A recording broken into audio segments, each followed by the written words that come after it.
How's it going, everyone? Welcome back for another afternoon, evening live stream. Just filling with a wire there, a cable. But yeah, we had a really interesting conversation just now with Ross Harrison, a senior fellow at the Middle East Institute. But we had another guest scheduled as well, Fatima, who has been on the show, I think, a good 3.5 months ago. I happened to be in Tunisia at the time, and there was a escalation, a scare around the sort of Houthis and whether or not they could be quote unquote activated by Iran. And then there was a missile launched by them towards Israel. It was relatively simply intercepted. But for much of this conflict, for much of this time since, the war has remained pretty distinct in that the Houthis have not been active in it. There's been very few engagements between them and Israel. There's been very few engagements between them and the US. Although if we cast our minds back about a year and a bit ago, the Americans undertook a significant aerial campaign to try to deal with the Houthis back then, and very little was achieved, very little changed. And now we have this situation where the Houthis are suddenly being more active, for lack of a better word. They're deciding to do stuff. Now, it's not much. In the past 2 weeks or so of conflict, re-engagement, if you like, between the Americans and Iranians, the Houthis sort of started the best part of sort of late last week. The past few days, there's been a couple of strikes, targetings on Saudi oil refineries because the Saudis are reorientating 90% of their oil output, 90% of their oil production, whatever distribution, etc., exports through to the Red Sea, to the Suez Canal, etc. And of course, this means that the Bab el-Mandeb, which is the second strait, has become a massive potential escalatory point, choke point, a flashpoint for the Americans and, of course, the Iranians. But there's a few elements here which I think are worth considering. Now, I'm sort of ad-libbing a little bit whilst I wait for Fatima to join. She joined on a laptop that I couldn't hear her on, so she's going to come back hopefully in a minute. But in the meantime, I'll offer you my relatively limited opinion on the Houthis, which is simply that they don't really operate in the same mindset that the Hamas, Hezbollah, or similar sort of entities in Iraq do. They've always been stubbornly independent from the various Iranian people I've spoken to. They've always been stubbornly independent, not just sort of independent because of ideology, but sort of from a sense of the Iranians wanted them to do this, and they were like, well, we're not going to. And so whilst they are sort of funded and supplied by Iran, the motivations they have differ a little bit. And of course, there's also a consideration of sort of arsenal, stockpile, and certainly this is why we didn't see a heightened, sustained engagement in March, April kind of time, because one of Fatima's main points, if I remember correctly, was that there was a worry about overspending their arsenal. But that's what we're going to try and get into now with Fatima. Fatima, hello, are you with us? We can hear you. Hey, how are you? Good. I was introducing ad-libbing a little bit to the audience for everyone. Pyotr is in the house. Yes, I am, Suki. But so is Fatima. And Fatima is, as I said the past couple of minutes ago, a guest who we had on the show. Gosh, I think it was the end of March, early April. Yes, Fatima, whenever there's any trouble, you call on me. Yeah. Yeah. No, but it's you're the best person that I can think of that comes to mind, who's always been very willing and game to sort of jump on a little bit last minute, although this isn't last minute. But anyway, bottom line, I was saying to the audience just now before you joined was that the Houthis operate slightly differently to the rest of Iran's proxies. And if I remember correctly, one of the core points you left us with in the last conversation was that they are quite reservist in the way that they utilize their arsenal, that they don't want to overutilize. Now, we're seeing more strikes happen against Saudi oil refineries. There's been yet another strike earlier today. Has that calculus changed, or is it because Iran has, promised we're going to supply you, we want you to activate, quote unquote? What's actually going on here? Well, first of all, thank you for having me again. In terms of the uptick in attacks, it's all expected, and it's nothing outside of the ordinary, nothing outside of the usual. Whenever Houthis feel, the need to escalate for certain, local demands, they'll do it. But this time, there was a reason whereby they had to spend whatever they had. There was a reason for this posture, because in both Tehran's calculus and Houthis' calculus, this will pay dividends at the end.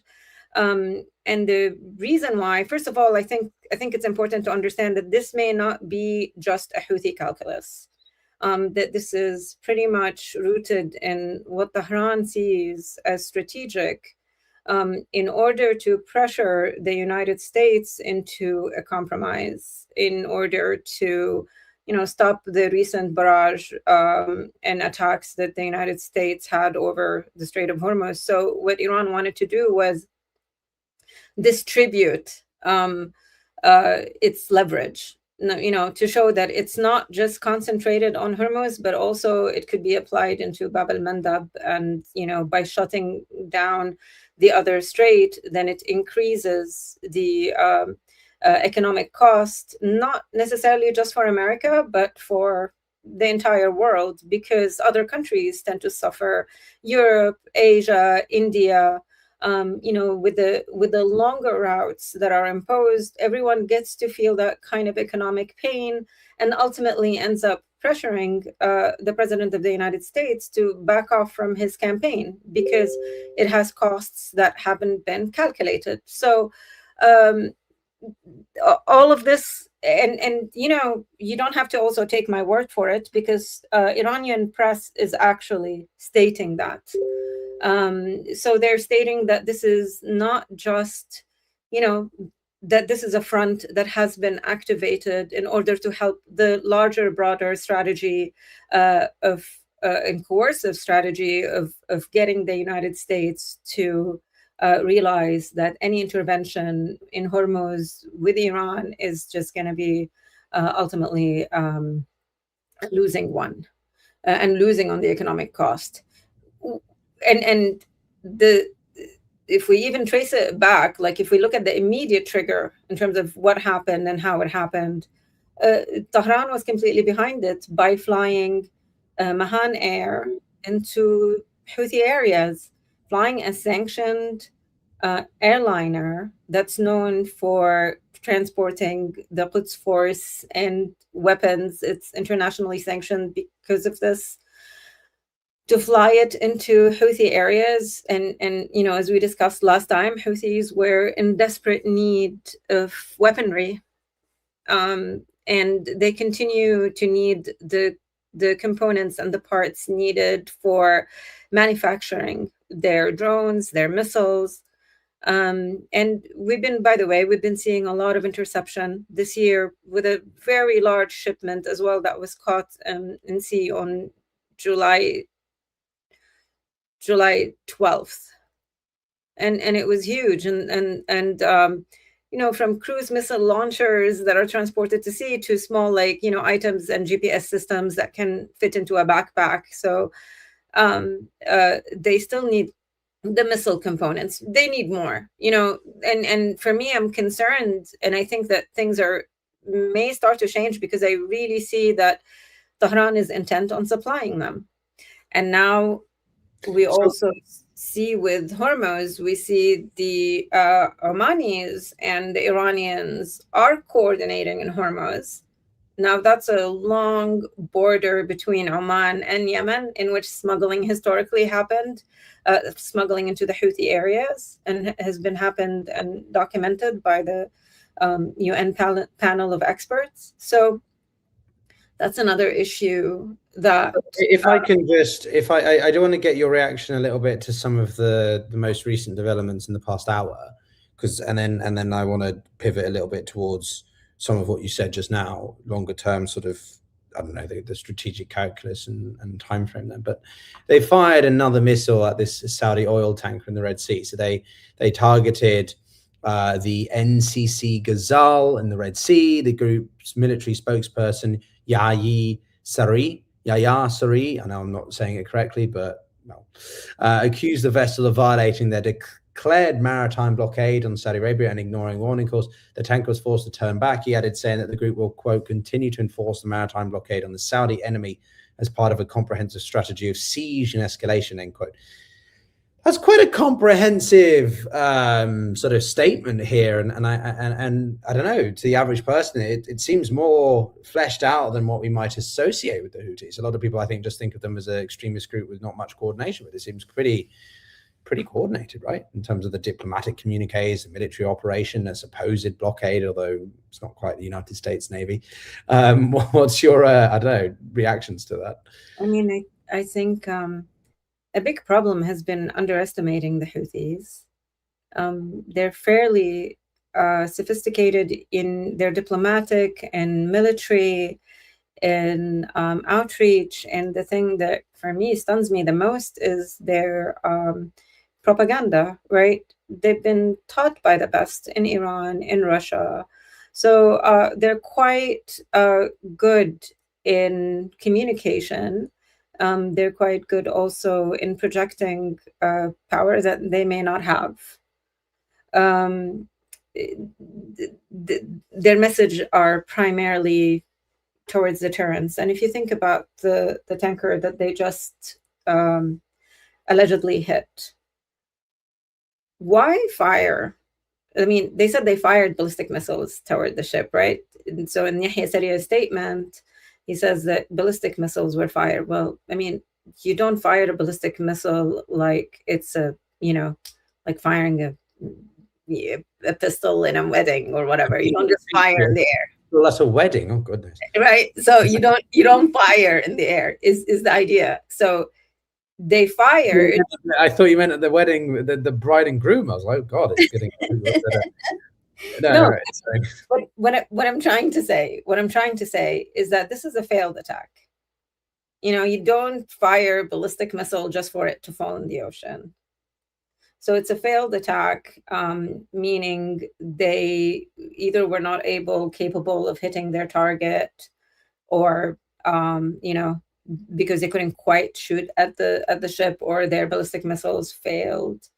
And their rates of failure has been, immense lately. So, for every, and just, I mean, luckily the ship was not hit, luckily that did not happen.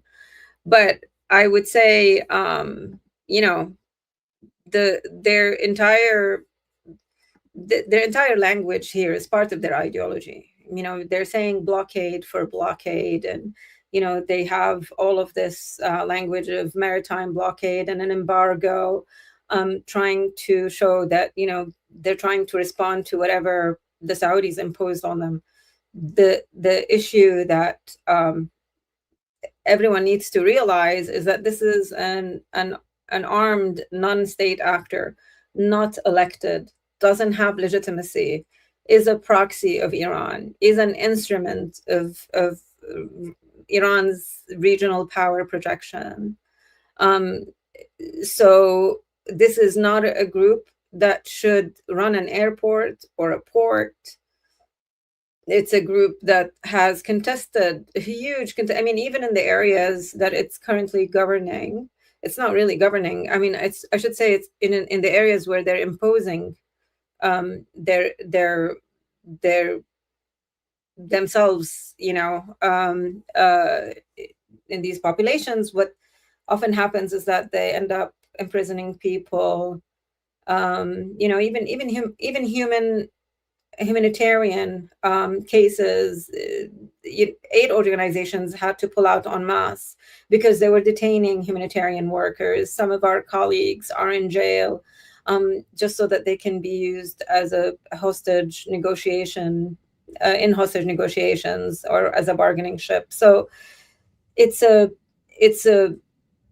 militia that governs through coercion, imposes itself through coercion, through violence, and now has an interest in opening, having complete control over the airport, whereby they can bring whatever into the country, whatever weapons or whatever missile components, in order to deepen their presence. They realize for them that the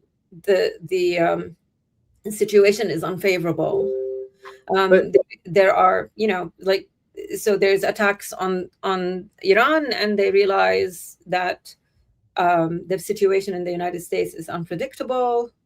They don't know what's going on, and I think like their best attempt right now is to try to survive by whatever means that they can, because if there's momentum, if there's any kind of momentum to push them out, there's, I think they fundamentally believe that they can actually be pushed out, like at least the leadership. They could be pushed out, and this organization can cease to exist.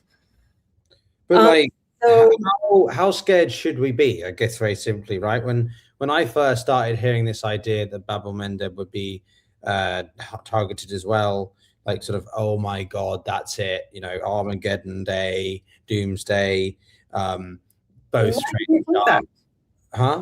Why did you think that? Well, I have to, as an alarmist YouTuber, to ensure I get likes and engagement. Sensationalism, right? now I'm kidding. I didn't think maybe quite, but I was scared of the fact that if the Houthis were genuinely capable of closing the second strait, we would see not only a fifth of global oil supply significantly disrupted, but a huge thoroughfare for global trade, let alone just energy, any type of products and goods and such. So you don't think that the Houthis, one, can do it, and two, will do it? I mean, this is not, I mean, let me put it this way. This is not their first rodeo. They've done this before. They've been doing it since 2018. In 2018, they struck at Jizan and they struck Aramco facility.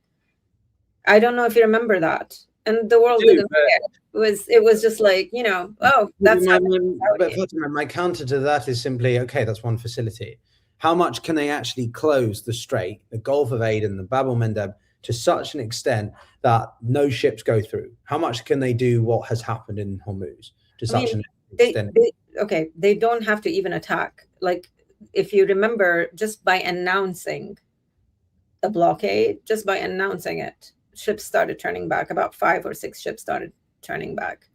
And that's quite significant, because what did they do last year? I mean, last year after the ceasefire, with Trump, they sank 2 vessels, the Magic Seas and the Eternity Sea.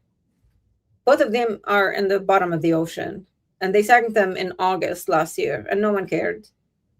And I think like just things fizzled out. Ultimately, we didn't hear of any attacks. There was nothing up till this point. In fact, they were celebrating the passage of Maersk into the sea. They were like, look, other fleets are coming because they trust us. I translated trust us as something else, as maybe, them coming up with the idea of a toll booth that we didn't know of. Because, I mean, otherwise, why would ships really, go through Bab el-Mandeb if Houthis made it? So, if they made it like so unstable. So I think Houthis stand to lose. A closure on Bab el-Mandeb really, stands to lose, because they wouldn't have any kind of background deals.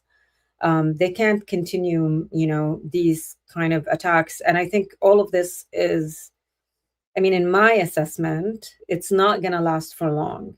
Houthis' escalations have been, if there's a pattern that I saw, is that they often escalate at times that are necessary for Iran. So, but also they escalate and then, de-escalate quickly afterwards. I don't know if like all of the maximalist conditions that they're threatening Saudi Arabia with, these are not new. This idea of the blockade, and they've been complaining about this for the past 10 years. So we've seen this movie before, but ultimately what they're trying to get to is some kind of a back channel negotiation with the Saudis, in which they're able to extract from them whatever they can extract. The only thing that I'm noticing is different, and the only thing that should cause an alarm is that I think the Saudis' threshold for, I think their threshold for tolerance when it comes to the Houthis have just been shrinking. And they're doing a number of reforms with the government of Yemen. And there is talk of escalation in terms of ground escalation from the government of Yemen, because all the factions are fed up, including factions that are under Houthi control. Everyone is fed up from the Houthis. So they want to see them like just, return to their normal size before they took over the capital, 12 years ago. So, no, if I can just to follow up on this then. So, there's quite a lot of comments about, why don't the Saudis just take out the Houthis in Yemen? They do have the military to fight them in Yemen. I mean, my argument to this is that they have been at this since 2014-15, but primarily through airstrikes. And let's be honest, the Saudi military, at least armed forces, are not that great. I don't know, but it's kind of why they signed this strategic partnership with the Pakistanis back in November, right? The Pakistanis are going to go in there and take control of certain areas or help them securitize certain areas and give them training. So the Saudis have been trying to do this. We saw this back in January. They were trying to do some more attacks on the Houthis. So well entrenched. But let me explain something. Saudis did push the Houthis back. Saudis and Emiratis at the beginning of it, Houthis had, like, at one point, the majority of the south of Yemen, and they were pushed out in 6 months. So where there was willingness, they were pushed out immediately and easily. It wasn't their areas. Sustained aerial support just got them out. It was bloody in the south. Like, the amount of casualties in the south in the first 3 months was almost like the same amount of casualties for the entirety of the war, which was like registered at 10,000 deaths from the Saudi intervention. So, they secured the south, but I'll tell you, like, unfortunately, things were in the Houthis' favor in the first 5 years of the Houthis' takeover of the capital. Things were completely in the Houthis' favor, especially the international misunderstanding that arrived because of the Saudi intervention in Yemen. So if you remember, when everyone remembered one thing from the Saudi intervention, which was the humanitarian catastrophe that was created. And therefore, the only calls back then was for the coalition to go away. And of course, this was music to the ears of the Houthis, and it was the Houthi demand, and it was an Iranian demand that Saudis go, that the United States stops supporting Saudi Arabia's intervention in Yemen. And even in 2018, that's just few years after the conflict started, just like the southern areas were liberated from the Houthis, there was a push to get the Houthis out of Hodeidah. Hodeidah is where they're projecting all of this power into the Red Sea and Bab al-Mandeb. So in 2018, the Saudis and the Emiratis, along with the local Yemeni army, were going to push them out. They were ready. Unfortunately, guess who stopped this? Guess who stopped this war? Trump. No. It was the international community. It was the UN. It was the United Kingdom. It was everybody united from the Western world to say no more. We can't afford to have a catastrophe in Hodeidah. because it could have, like Hodeidah was the port whereby all of the humanitarian assistance was coming in, and Houthis threatened to blow up the port, and that would have made, the grains and all of the other, commercial and non-commercial and humanitarian cargo just have no place. And there were alternate ports in Yemen, but for some reason, the international community was just fixated on that issue. So we ended up having this Stockholm Agreement, which was advanced primarily by the international community. It's not something that the Yemeni government was very enthusiastic about. And that agreement, in my opinion, and in the opinions of many experts who understand Yemen, is the one that cemented the Houthis' role over Bab el-Mandeb and the Red Sea. In 2018, when I warned that Houthis are going to attack Israel and shipping on the Red Sea, nobody believed it. They said, we're not concerned about that. They're not concerned about that, So I think that the international community let a non-state actor manipulate the outcome. And this has been, I hope that this is a lesson that we can all learn from, because the Houthis have been extremely lucky, them and Iranians, and were able to get away with murder, international murder. I mean, they sabotaged the entire country, and have been acting on behest of Iran all of this time, but also for their own aim to be the only absolute power in the north of Yemen, if not even in the entire Yemen. Houthis are extremely ambitious, and I think like their second point. So yeah, the people who are saying, why aren't the Saudis doing anything? The Saudis did quite a lot, but they were pushed back. And the only lesson that the Saudis have learned is that they have to settle their own. They have to care about their own backyard. They're the only, they're there to stay. They cannot fight anyone else's war, and they ultimately have to coexist with this dysfunctional state that's run by a non-state actor in the north, until they can find out, if probably the right time to push them out. And I think from what I'm seeing is that the Saudis probably believe that this is the right time to push them out. Otherwise, I don't think they would have hit the tarmac. And we're seeing all of these messages in the Yemeni government, military, other factions. Saudi started paying the salaries of military personnel in Yemen recently. That's huge. So to bring it into the current context, right? Like compared to you've done quite a big contextual analysis there, but comparative analysis wise, like how intense is what we're seeing in the past week? Is this a particularly potentially big escalation? We just had Ross Harrison, a colleague of yours at MEI, on, and he was talking a lot about escalation. Like, how much higher could this go? Could the Houthis, like, what could they do? And how does it compare to 2018 or something like that? I mean, I believe, Houthis don't need to do anything besides threaten. So I think that this is going to fizzle out.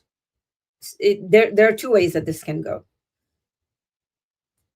It's kind of some kind of backdoor negotiations with the Saudis, and that makes it fizzle out. Or confrontation, and this means an all-out war inside Yemen. So it's nothing that shipping would be worried about. It's something that Yemenis and Saudis would be worried about, because a ground war it would be like a big civil war in Yemen, which we haven't seen before. Because to what level can Iran be contained right now? What if Iran comes in to help the Houthis in the same way that Saudis are helping the Yemeni government? This would be extremely dangerous. Because if the US president and if the US could not contain Iran in Hormuz, and it couldn't help it in striking all other countries in the Gulf, it's gonna worsen if Yemen becomes another arena for power, for Iranian power projection. And Iran is quite keen on having Bab al-Mandeb like once and for all, which means going down to Aden and in the south, which is Yemeni government territory.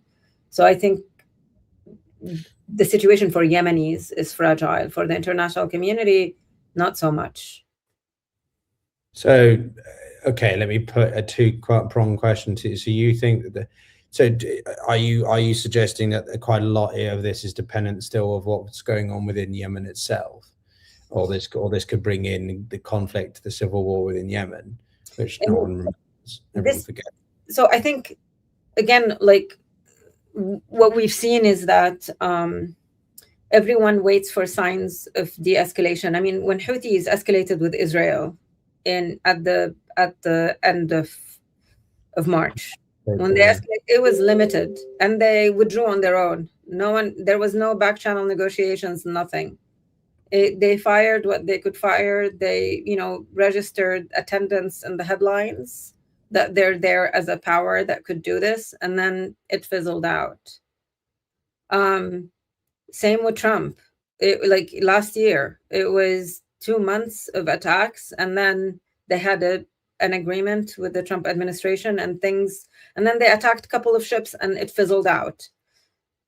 I don't want to underestimate, but I also don't want to overestimate. So I think it's I think everyone is telling you it's escalation and it's bad, and you should worry. And I can only see the patterns that have happened in the past, is that they don't sustain it, they turn to something else, they negotiate, that this is all for them about, it's actually part of their ideology at this point, is that they use it as a pressure point, get what they can, and then they leave. And for me, I think that right now the response is completely dependent on Saudi Arabia. Is Saudi Arabia going to give in with the Houthis? Is it going to try to placate them somehow? Because if it does, and I haven't honestly I've been watching Houthi media, like I watch it every day. There has been a sustained campaign on Saudi for the past 6 months. I mean, it's huge. They're even grudging up like grievances from 1923 before the Saudi state was even established. So they are, using historical grievances. The language is completely different. Even they're contesting even Saudi's authority over the holy mosques. They're saying, why should Saudi have the holy mosques? And it's a part of a long-term strategy to keep on pressuring Saudi Arabia. If Saudi Arabia does not see this danger and attempt to contain it once and for all, it's primarily Saudi is in trouble, more so than the global economy. Saudi's country and territory is in trouble. And the liberated areas in Yemen are in trouble. This is Houthis' ultimate objective and ultimate fight is expansion. Houthis are expansionists. They don't want to stay. They don't want to just remain governing whatever they have, because the more land that they can control, and they can control the land with few drones. So they're leveraging the broader regional chaos to their own strategic interests, which is expansionist, but which I mean doesn't somewhat too surprise me based on our previous conversations, but also my brief time of reading into them. That's why I started off my ad lib at the start with a bit on the sort of the way that they distinguish themselves from the other proxies that Iran influences. But again, that makes me curious then, what does this mean for Iran? What does this mean for the calculus in Tehran? if the Houthis are going to demonstrate their own desires to sort of exercise independence somewhat or whatever, to exercise interests over their priorities, which is their own interests, not Tehran's, does that not present a bit of an obstacle for the IRGC? I mean, Houthis' interests are completely aligned with Iran. Are they? So, of course. I mean, can you imagine, like, Houthis have Houthis have become Khomeinists, not just, they changed their own beliefs and religion. Houthis are historically Zaydi, have been Zaydi. They came from a specific sect. And now that sect has morphed into Twelverism and now just completely Khomeinist ideology and all. So they changed their religion. They changed everything to become completely aligned with Iran. And the more power they have, the more that Iran has a solid foothold in the southern of the Arabian Peninsula.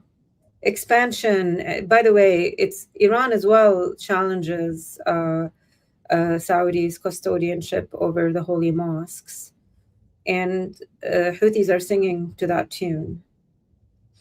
Okay, so is it a misconception then? Am I misunderstanding the sort of differences of interest the Houthis and the Iranians have? Is it sort of a bit of a... What did you think? I would ask you, what did you think the Houthis' interests were? No, that's a good question. I wouldn't pretend to know intricately what they are, just from my broad understanding, reading around the subject.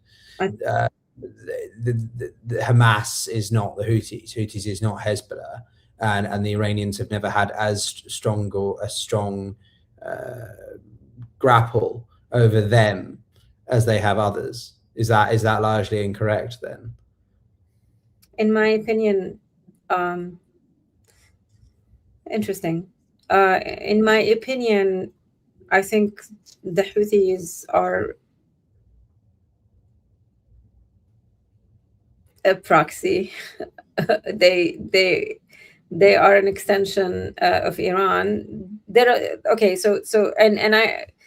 For the entrance of transparency, a lot of experts in the field disagree with me. So just to be completely transparent about this, but the reason why I say what I'm saying is that, I mean, I think a lot of experts take a look at the Houthis because they're a local movement that started with a local grievance, and they take that as a point to say, look, they're completely independent. You know, they have nothing to do with Iran. It just that there happens to be an alliance. And what they don't see is the infrastructure behind that. I mean, the Houthis are Houthis, like a lot of Yemenis, are very strong. They come from centuries of families that govern judges, and kind of like the Zaydis at one point governed Yemen for a millennia. So there's a culture of governance, of there's certain hierarchy that they belong to. And if you understand that, then it's difficult to see the Houthis as anything but an independent movement. But I think the problem here is seeing the Houthis independently from Iran, and especially in this day and age where you need material support and they have also ideological support, and you see the kind of changes that are there in their ideology, in their religion, and you see how they adopted wholesale the death to America model from Iran. And for someone like me who studied the progression of this movement from the Believing Youth, how they started from the 80s, and how they evolved in the 90s after their founder has spent some time in Tehran, and how Tehran immediately, the Iranian regime immediately after its establishment in 1979, went to Yemen and sought to cultivate a cultural relationship with Yemenis, especially in Houthi areas in Sada, which have ultimately paid dividends. This is an investment that spanned decades. So if you choose to see one part and not the full picture, you might believe that the Houthis are independent. But I've been watching the evolution of this relationship from the very beginning, and I disagree because the majority, I would take like, I mean, even when I talked to you about the attack in Jazan and Aramco back in 2018, it wasn't the Houthis that attacked it. It was the Iraqi militias that attacked Aramco in 2018. And the Houthis claimed it. But our intelligence told us it was the Iraqi militia. And look what happened yesterday. Iraqi militias fired at Saudi, and they admitted it too. And everything is coming out to the surface right now. So whatever was hidden, I mean, Houthis a few years ago would not even admit to having an ambassador in Iran. They would not even admit to having relationships with Iran. And right now it's all out in the open. So long and steady wins the race is their mantra. And they have been able to gradually get to where they want, but it wasn't independent of Iran. It was all the drone manufacturing, all of the training, all of their weapons, all of their media that has been impressive from day one, comes from, has a strong Iranian component in it and support. And if you look at the transnational network, they all share the same language. Hezbollah, along with Iraqi militias, along with the Houthis, and to an increasing extent, Russia. Like I find RT articles there in Houthi media verbatim without any kind of change. They live in this ecosystem whereby they want to be recognized as, authorities that are supported by international system. What Houthis want from this escalation is recognition. They want to be recognized as the state. So by saying blockade for blockade, which means lift the blockade on our airport. So because if the Saudis lift it and they have, unrestricted access, then they're able to fortify their military and their positions and, their own, their own military industrial complex, because they do manufacture whenever the weapons arrive. If they're able to become this and they become the state, and it becomes extremely difficult to dislodge them. And that's the challenge that the Saudis face. It's certainly an integrated community of the Houthis, Russia today, Iran, China's sort of somewhere in there, I guess. CCP, North Korea is in there as well. A lovely group to hang out with. I'm sure they must be ever so fun at dinner parties. But Fatima, I guess my last question simply for you is, what would you encourage us to watch then? How do we know if things are going to escalate significantly, expand beyond this, these sort of pot shots and warning statements? And if you could be advising anyone on how to manage this situation, what would you be saying? For advising, I mean, okay, in terms of watching, what would happen? I mean, I would say, I would stand by what I said, is that this is going to fizzle out. I don't think it's going to escalate. If it escalates further, it's going to escalate into a ground war, real war, where they attack Yemen's infrastructure, Saudi infrastructure, just widening the attack on Yemen itself is fatal. It's even more fatal than Saudi, because the situation in Yemen currently is just really bad, even in the liberated areas, because of the Houthis. So they're holding everything hostage. So depending on Saudi's appetite, we'll see what's going to happen. I mean, appetite for negotiation or de-escalation. The other thing I would say, if I'm to advise any government or the US government, I would say the investment needs to be in defensive capabilities and not offensive ones.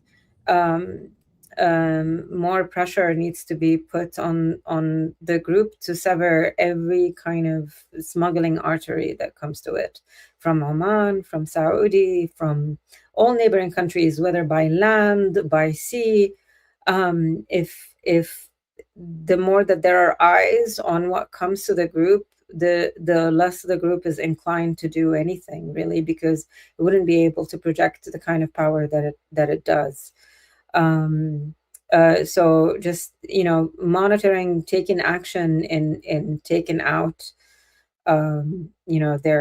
their equipment, I think, is also important. Like, whatever launchers they have, they need to be taken out, because if we do that, then that becomes problematic. And I'll tell you, Pyotr, like, they have a lot to lose. I mean, they have a couple of jetties like that they've built around Hodeidah after it was destructed by Israel last year. If more of Hodeidah gets destructed, that's another artery that gets severed. And I mean, they have a lot to lose, but there's unfortunately an asymmetry there, because the international community, the global economy stand to lose more. But again, like, I think dealing with this on the short term is less costly than dealing with it on a long term, when and if Houthis decide to have more of a permanent role around Bab el-Mandeb through their own expansion. So making sure, I guess, like, to summarize, making sure that they're cut off from every supply route is the way to go. Well, that's going to be easier said than done, I guess. Certainly with the way things are going. Trump's tackling again. We've got Ukraine striking Iran, although I've seen a breaking news piece that the two sides seem to have clarified that they don't seek further escalation. Interesting that the Iranians don't want to go further than they really want to. Clearly they're overstretched, and clearly the Ukrainians don't want to bring the Americans in. But I made a video on that on the channel, everyone. That if you're watching now, you should go and watch after we wrap up with Fatima. But Fatima, it's been an absolute pleasure. Thank you so much for taking the time to join the show again and deliberate the potential for escalation or not, and explain to me the reality of the situation, even if you say that you have the opposing view to others, to your peers.